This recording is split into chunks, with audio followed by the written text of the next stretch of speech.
হ্যাঁ। আর শুনলাম এটা নাকি আম বাগান। হ্যাঁ। ও, এত বড় বাগান। আচ্ছা, তো শুনলাম নাকি তুই নাকি ভালো গজল বলতে পারিস। হ্যাঁ। তাহলে তোরা তিনজন মিলে একটা গজল বলে দে তো। ঠিক আছে। হ্যাঁ, শোনা।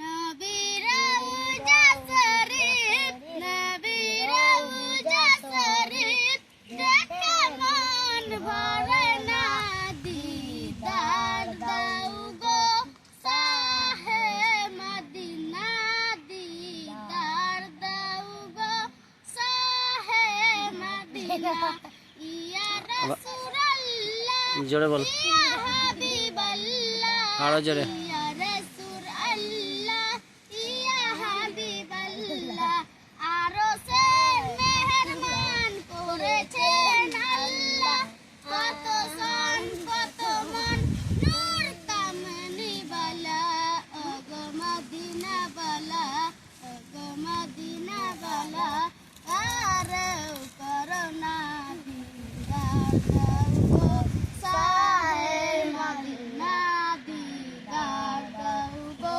শাহে মদিনা, আরশের মেহেরবান করেছেন আল্লাহ, কত সন কত মন নূর কামনি বালা, ওগো মদিনা বালা, ওগো মদিনা বালা, আরে করোনা দিদার দাও গো শাহে মদিনা, ইয়া রাসূলুল্লাহ, ইয়া হাবিবাল্লাহ, ইয়া রাসূলুল্লাহ, ইয়া হাবিবাল্লাহ। আচ্ছা, তো এই এই এই এইখান থেকে সমর্থ। আর তুই যে গজলটা গাইলি খুব সুন্দর লাগলো। তো আপনাদেরকে বলা হচ্ছে কি গজলটা শুনে কেমন লাগলো আপনারা লাইক কমেন্ট করে অবশ্যই জানাবেন।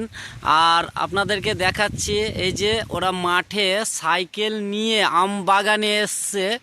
আপনাদেরকে আম বাগানটা দেখানো হচ্ছে এখান থেকেই, অনেকটাই বড়। তো এই যে একটা ছোট্ট একটা চাকু নিয়ে এসছে, আমগুলোকে ছিলে ছিলে রাখছে। আর ওদের এইখানে পেপারের মধ্যে লবণ রাখা আছে, লবণটা দিয়ে ওরা আমটা খাবে।